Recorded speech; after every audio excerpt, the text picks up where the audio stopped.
What's up, everyone? We are back. We were back with another Hot Takes podcast where we are always seeking to be humble, open, and transparent. And so, like I told you all, we're going to end with practitioners, but I have another live wire for you today.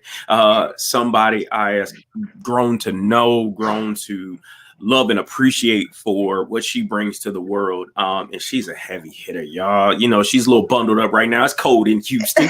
But we're going to bring some fire for you again today.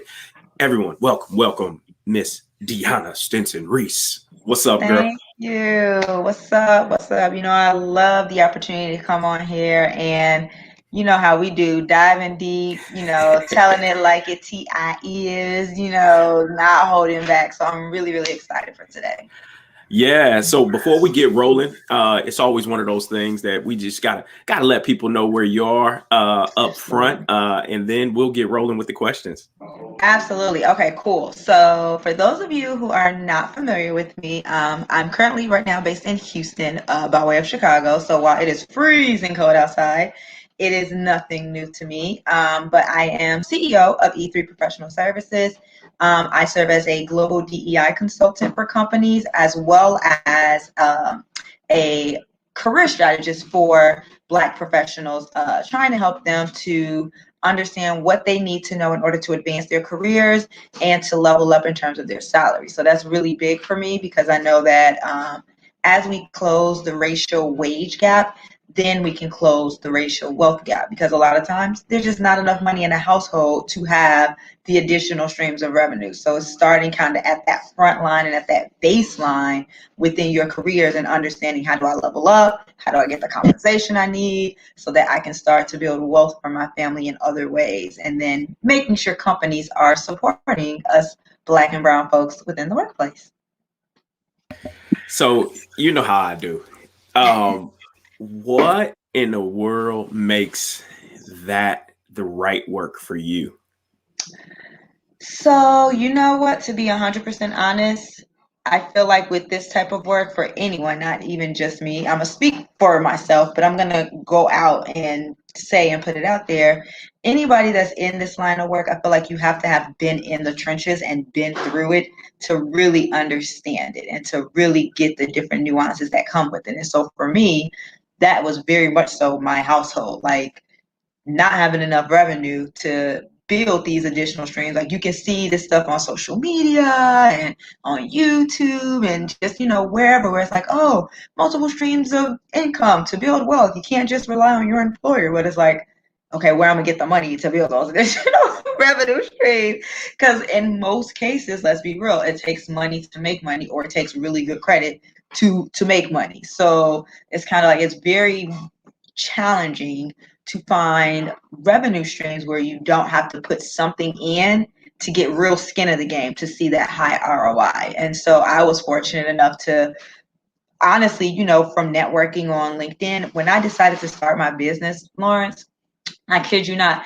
coming into contact with folks like you, folks like my homegirl Kiana, those different people that I was able to learn from and grow from their expertise and their insights, how they added value to me, I was able to slowly start to see, like, okay, this is how I increase the revenue within my house. Okay, this is another way I can do it. Okay, when it comes to the B2B side, you and I have had conversations around, like, what I'm doing to secure my B2B clients. And so those interactions and those relationships that I built very much so served as catalysts for me to have the additional revenue needed within my own household in order to start to have money in the stock market, real estate investments, this, that, all these different things. And so I definitely would say, for me, living it, breathing it, seeing it on both ends of the spectrum, helping folks to negotiate their salaries, negotiating my own compensation over the years, has very much so shown me, like, okay, here's part of the big problem, right? Like, we coming in at these jobs, right? Because that's usually our initial bread and butter. We're coming in and we're making a bare minimum, if even that. We're not even asking for more. They say, oh, we're going to offer you $60,000. And we take it because we got paid at our last job $57,000. So we like, all right, yeah, 60,000, I'll take it. And it's like, did you even ask for 70? Did you ask for 75? Because most companies have a budget, like a range, like most of them do. And from a business mindset, right? Let's think about it from a business mindset. No matter if you're black, brown, purple, green, or blue, as a business owner or as somebody that's given a budget, my job is to maximize that budget. So I'm not going to offer you, if I got $120,000 that I have budgeted for an event or to hire someone, no matter how great of the person, I'm going to come in at what I think I can offer you that's going to get you to say yes without maxing out my budget, right? So that's just from a business mindset. So if you understand that just from a business mindset, that alone should just help open up your eyes to like, okay, time out. Let me start to rethink how I'm navigating things. But then to take it a step further, as people of color, we already are going to deal with other systemic biases and structures that are going to keep us, or that are going to try to keep us from excelling and being at those higher compensation levels. So that's even more the reason to come into a negotiation conversation. I always say with your guns blazing. Like you don't go into no negotiation conversation just thinking I'm just gonna ask just for the sake of asking and not be prepared to like really go to bat for myself, right? Like you got, and it's not begging, it's you understanding how do you position yourself as an asset. So if they decide to let you go after moving you all the way through their process, spending the time, energy, the resources, they did all of that, they're gonna let you go. They're gonna let all of that money go that you have demonstrated that you bring to the organization in terms of the work that you do and how you make an impact. So for me, that's why I think I am equipped to do the work that I do. So y'all can see right now, she not playing with this. This is something that she didn't read in the book. No. She didn't read it in the article and thought it was something cute to pursue. This is a life work for DeAnnah. And this is one of the things that I appreciate about her because as you can see, she can go in on just what it means to support people's to support you understanding equity, particularly as a black person and people of color, because a lot of times that's not something we had access to.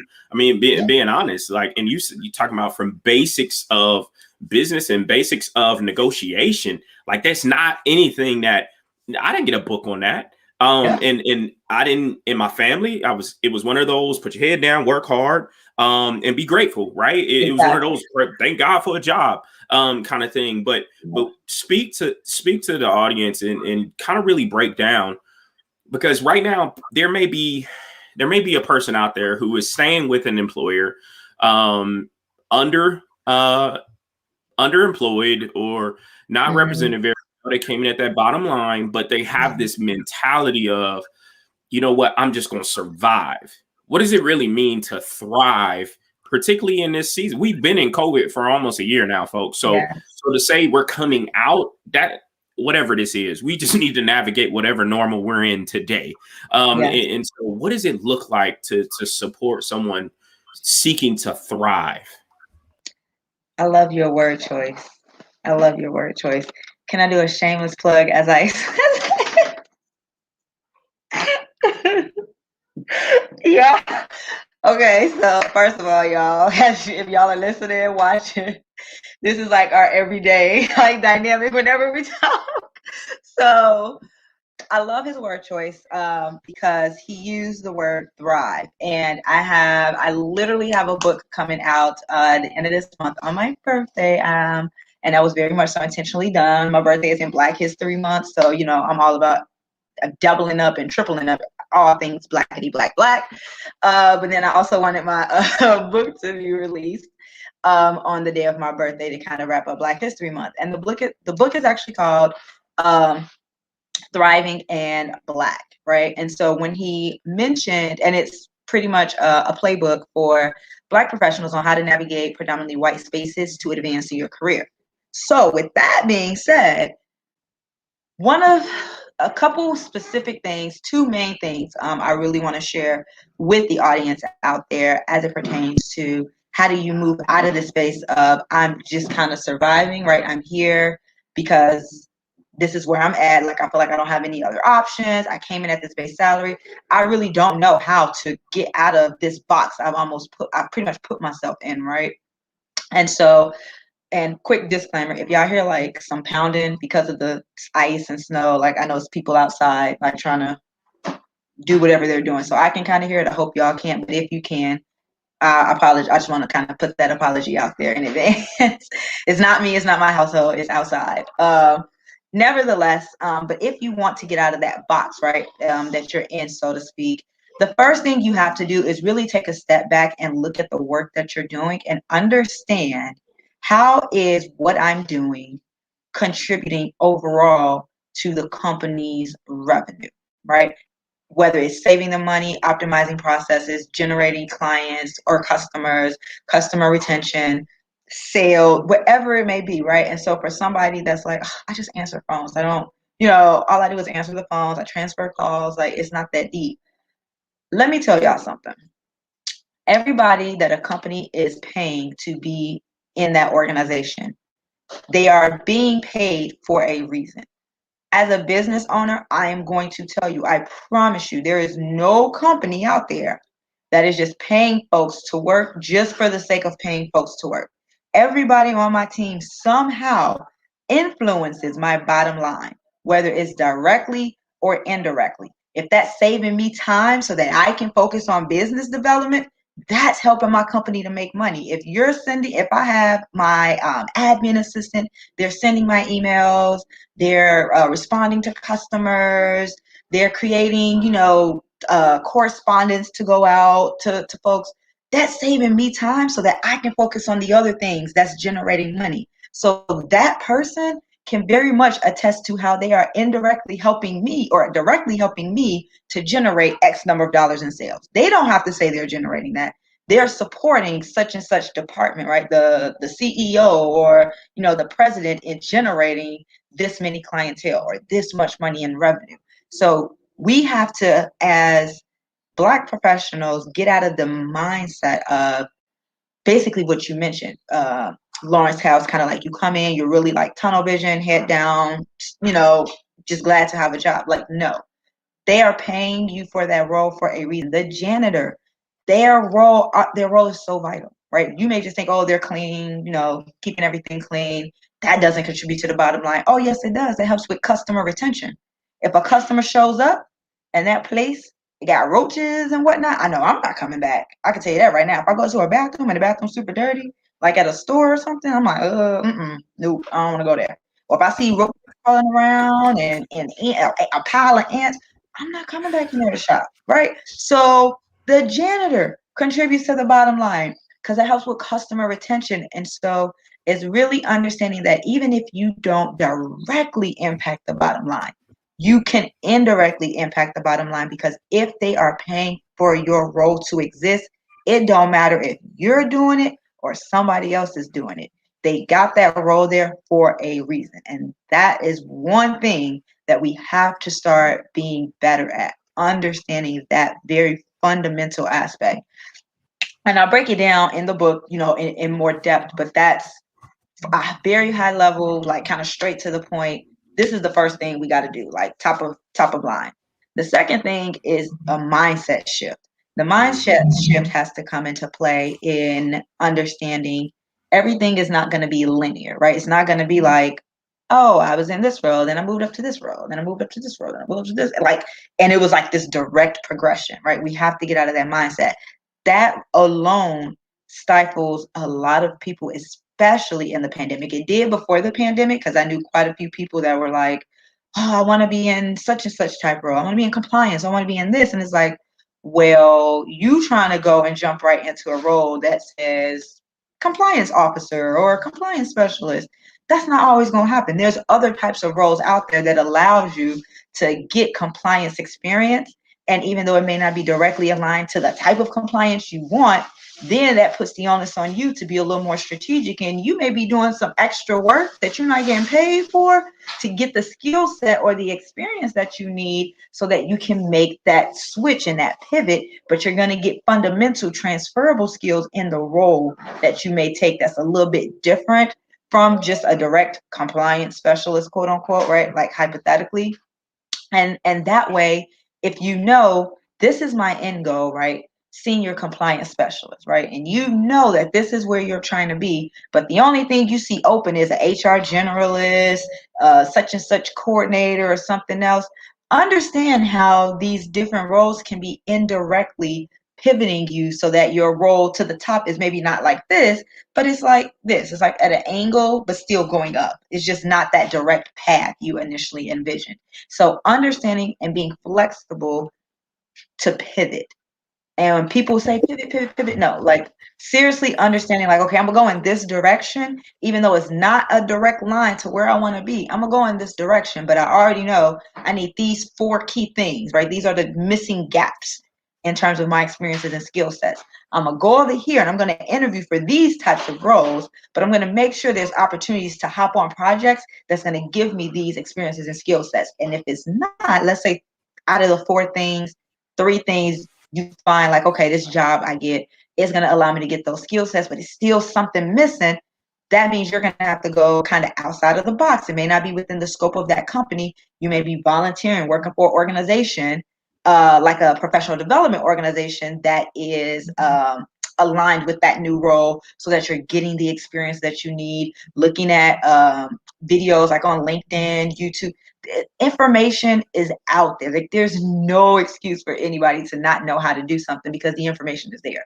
Information is out there in so many different ways. And so it's really people getting out of this mindset that it's supposed to be like, I apply for the job, and because I say that I want the role and that I'm eager to get it and I got the degree, which backs up why I should have it, that they should hire me, right? Because everybody needs a shot. Like, come on, man, like that's dead. Like those days are over. Like where it's like we're just gonna give you a try just because it happens sometimes, but you got to be real strategic, and that is why like some people they refer to themselves as career coaches, which there's no knock to that, because career coaching is absolutely necessary. But I've learned over the years that while I do coach my clients, I'm more of a strategist because you can't come to me and not know what you want your end goal to be. I'm not here to coach you to help you figure out necessarily what your end goal is. I'm here to help you build a strategy to get there and to make sure you get there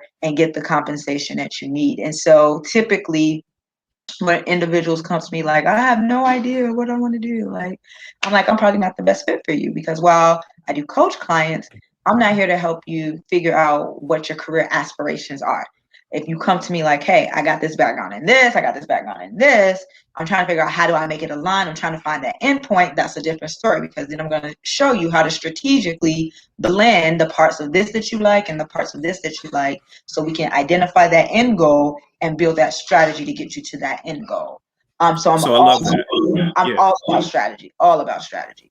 So I love that because that tees up one of the other points that you have, particularly around positioning yourself in kind of that value proposition. Because we have a question from a leader I know who, Nikki, and I'm going to put it up on the screen so you see it right in front of you.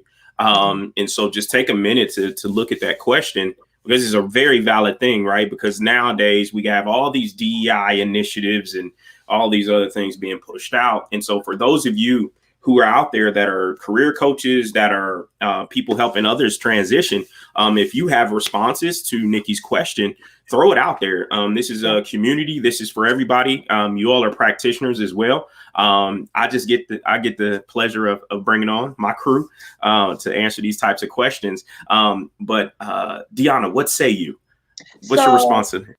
Yes. So for doing the same type of job, on average, right, when you think about if you're not reporting any sort of, major milestones or any type of major accomplishments, which is also actually outlined in the book around like how do you show up for your performance evaluations, all that type of stuff. Because don't just show up. You gotta dominate. If you're gonna show up, you need to show up to dominate. I don't care if you do have projects that you fell short on. There's ways to really control the narrative for that conversation. But in general circumstances, if you're doing the same type of work, on average, I typically see anywhere from like 3 to 6% like annual like increases as like an average, I'll say, like across the board, anywhere from 3 to 6%. Now, I'll be 100% transparent. Not every company is giving you just an annual increase, right? Just because you did your job, right? Like they're giving those increases typically to folks that are, overperforming or, high performers rather. Run that back. Run that back. I need you to say that again for people. I need you to say that again for people that be out there like, see, I knew just because I showed up on time, I was supposed to get something. No. Go ahead, run that back for people. Yeah, no. Most companies are not just out here giving you raises annually solely off of the strength that you're showing up to work every day.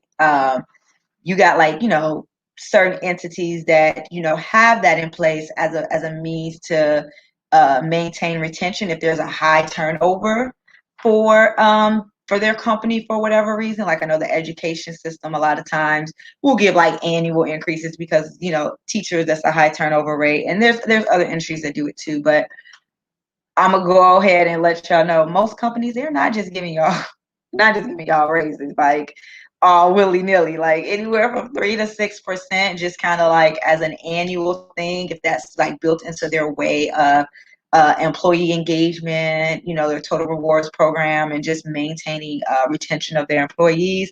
If they have the bandwidth to do that, then yes, you may see, like I said, anywhere from 3 to 6% usually in most cases. And that's just an average, right? Like it can be a little bit lower for one company, a little bit higher. But it's, I usually see closer to that 3% if you're not doing much of anything. The other part of her question was around the things that I look for in order to assess whether or not a company's DEI initiatives or their company culture is, she used the term bad, but I would say in need of some revamping and basically some restructuring. And a lot of times it honestly boils down to the needs assessment that we do. So looking at what does your leadership makeup look like, right? So people or companies oftentimes will have the mindset, their leaders at least will have this mindset of, oh, we have diversity because we have, let's say, 40% non-white employees working for our organization, which very much so that means you do have diversity within your organization. However, diversity is not just skin color or race, right? Diversity is a lot more than that. But then in addition to that, where are those individuals that are not white? Are they in your senior and executive leadership roles? Because when we look at that, we see that there's 1% non-whites. And when you look at the male to female ratio, it may be 3% female and 97% male. So in theory, your company really is not as diverse as you think it is, because diversity is very fluid and it should be spread throughout the organization. There should be representation at all levels. And so that's usually that's one first thing that I always initially look at. Like if you're C-suite and VP executive suite, and those senior leaders do not look diverse, I can tell you right now, it doesn't matter how many black, brown, purple, green people you got working underneath y'all, your company culture is 9 times out of 10 not in line with what true DEI I won't say aspiration, but goals look like for an organization. So looking at leadership, and then again, that needs assessment, right? So we're asking the employees different things like, are you, how does this make you feel in your organization? Do you feel this? Explain what it's like. Do you have access to leadership? Do you understand how to move up within your organization? Do you experience jokes that are told where you feel excluded? Do you experience jokes around Christianity or religion, whether it's Christianity, or any other religion? Just those various nuances, microaggressions, biases that people experience. We get a pulse for that, and it's anonymous. So if I have a company that tells me they're not willing to send out a needs assessment where we get anonymous feedback, meaning people can say whatever they want, and you cannot go and find that person to be like, why did you say that you were discriminated against in your performance evaluation. Right? You can't do that. If a company doesn't feel comfortable putting out a survey to get anonymous feedback, that is an immediate red flag. Immediate red flag. So here's one of the other things that comes up for me, particularly in the area of compensation. If your organization is just trying to catch people up because they've identified through their compensation report that they have been underpaying, particularly people of color within your organization, that is not a strategy. That just means you got caught and you identified you was wrong. And I've been with organizations who that was a strategy for them to, if I could get you for dirt cheap, then cool, we won. But it's like anything else. Talent is you get what you pay for. Sometimes you strike diamonds, and you get that person who just wanted a shot. And I know, shout out to my veterans who are logged in. We have this tendency that we like, you know what? We've always been told this is a performance environment. And so we're going to go hard. And then particularly people that I know that come up, if you watched your parents for all these years, just put your head down, work hard. And you just a work horse, for lack of a better term. And the organization is identified that. And if that person is not being compensated in accordance with their effort, then your structure is off. If you're waiting for annual bonuses and initiatives and different things like that, those types of things should be baked into someone's performance throughout the year. And so if you're only talking to people at the beginning of the year to give them their objectives and at the end of the year to tell them how they did, you already done messed up because you now have lost the ability and the bandwidth to actually recall things that I didn't do right, that get me my minimum 3% bonus, right? And so that even that anonymous bonus thing. And so for me, you know me, I'm the culture guy. I'm a values guy. And the reason why this is called HOT is humble, open, and transparent. That's my leadership style. If I can't sit in front of DeAnnah, who has the actual issue, and actually talk through these things without being offended as her leader, then I got an ego problem. And I got a problem. But we understand that's not everybody's reality. Everybody's working towards that kind of leadership. But to your point, if you're not even willing to even get that type of feedback and see it as a gift and see it as an opportunity to do something differently, then you got to reevaluate yourself and your mindset around these things. Because to read something like feedback and say, well, we asked them directly for issues and nobody said anything. Okay. All right. You got to play. You got some wiggle room in your development. And that's just been identified. And so for leaders, it's making sure that you're positioning yourselves to receive all information and then be more curious than confrontational in how you have those exchanges. And so there's something you say. And I love how you say, because again, not everybody knows how to position themselves for promotion. And as kind of to end cap this thing, because all of us want to do better. We want to be better. And I go back to the word thrive and shout out. And I knew you were going to do it.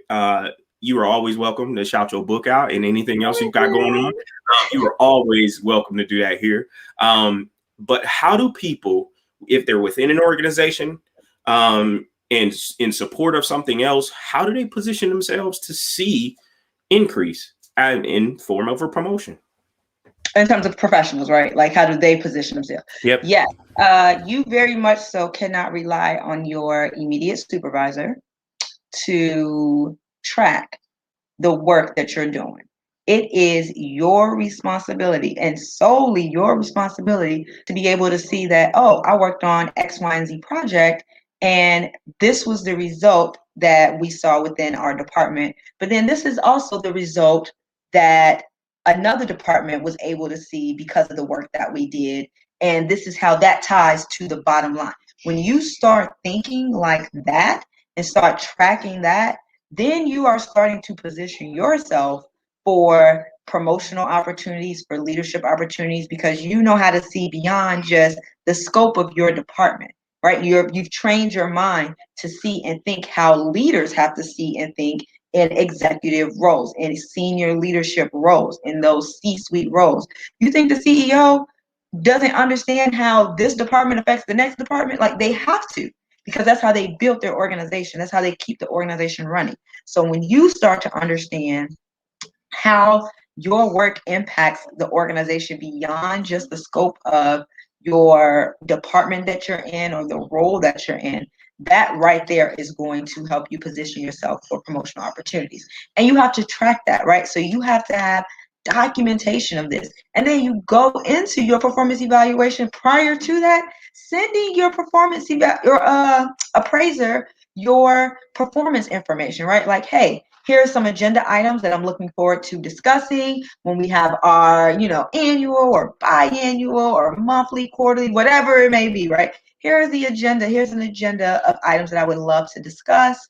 And so I always tell people, if you have a project, right, that you didn't do so great on, like, don't put that on the agenda, right? That's up to them I'm just keeping it real. That's up to them, right? To be like, hey, let's talk about that project you had with hot takes, right? How, we realized, things didn't really go as planned. So of course, before you go into that, you've already thought about, okay, when I did that project with hot takes, I was late on delivering, right? So let me go ahead and plan in case Lawrence decides to ask me about that.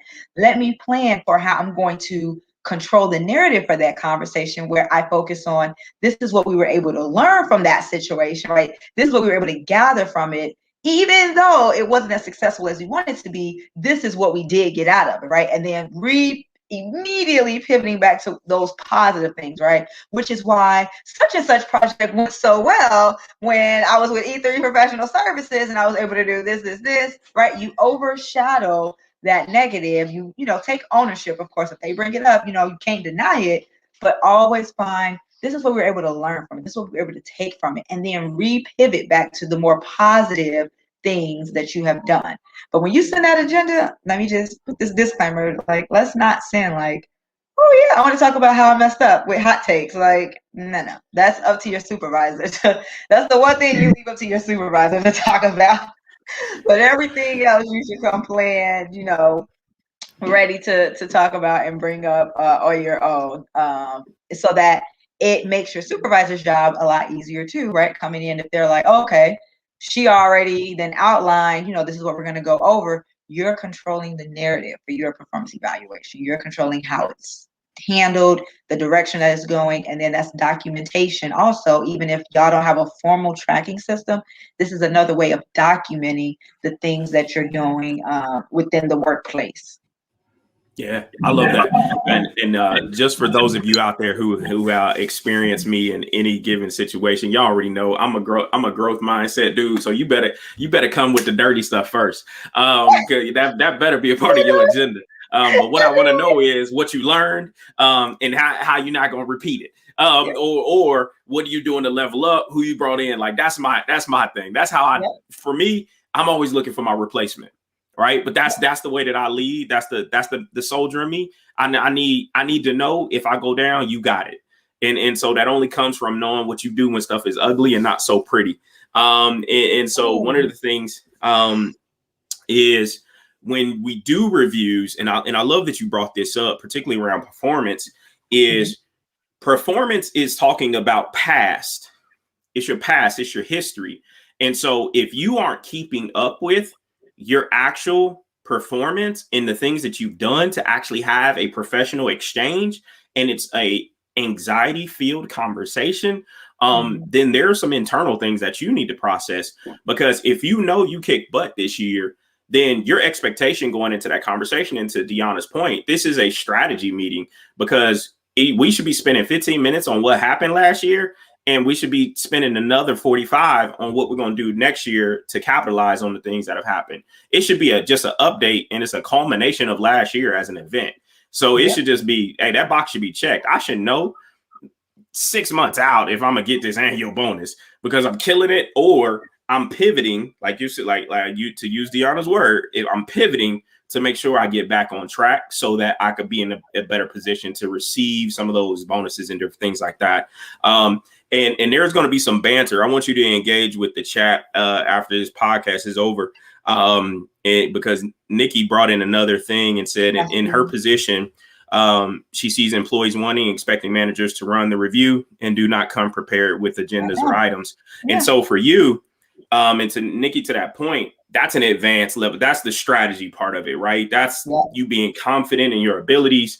And that's insinuating the manager has the capacity to allow that type of dialogue to happen, right? And they allow that level of autonomy for their employees to come and have that type of structure that they have buy-in in. And again, that is not but it's something you could train. It's something you could teach. And DeAnnah Stinson-Reese will be more than happy to help your employees upskill in the areas of communication and all those good things like that. So, man, that was a value-filled 35 minutes. And I need people to know how to find you. I know, right? I need people to know how to find you so they can continue this conversation. How can they find you? So definitely if you find me on LinkedIn, that's how most people find, like over 90% of people that I work with, like have found me on LinkedIn. So obviously, definitely hit me up on LinkedIn and, I'll get to you ASAP. It should be going across the screen now. Or you can go directly to our website, e3-proservices.com. There's like a contact form on there. It kind of has an outline of our services. Man, if you are a professional really trying to level up, the book is very much so geared towards professionals of color in terms of how to level up in their careers, because they see such traumatic challenges as is compared to their white counterparts. But the things that Lawrence just mentioned, even down to like knowing who your replacement is going to be, that is even pivotal. That's pivotal for career advancement, right? Not being too vital for your role, where it's like it's more of a risk to move you up than it is to bring a new person in. But people don't understand and know that, right? So understanding how to really navigate a performance evaluation, because like Nikki mentioned, you don't see it a lot, right? Because we're not trained and conditioned to do that. And so oftentimes there is no penalty, if you would, in most cases, for sending over like, hey, these are items that, I'm looking forward to discussing, right? They're going to have things maybe already in line, but you can show up with, these are some things I'm looking forward to discussing, right? So you're taking accountability, taking some ownership. It's going to now be on them to be like, no, we can't talk about the things you want to talk about. Now, do you think that that appraiser is going to get very far shutting down what an employee has sent over saying, hey, I would love to talk about these things during my performance evaluation, right? That's a whole nother can of worms that most people, they don't want that smoke. So so please definitely be on the lookout for the book. Hit me up either on LinkedIn or directly on the website. And if you go to the website, like, you can connect with me on other social media platforms, Twitter, Instagram, Facebook, all that. But LinkedIn is where I usually am the most active. So definitely find me on LinkedIn. Well, I tell you what, I had fun. I told you, I put in the chat, I said, DeAnnah's a whole show all by herself. She don't need to ask no questions. But I want to thank you so much for taking this time just to hang out and do some verbal banter with me. But if you are someone and you enjoyed what you saw, please share. We're here every week at 11 a.m. Eastern Standard Time.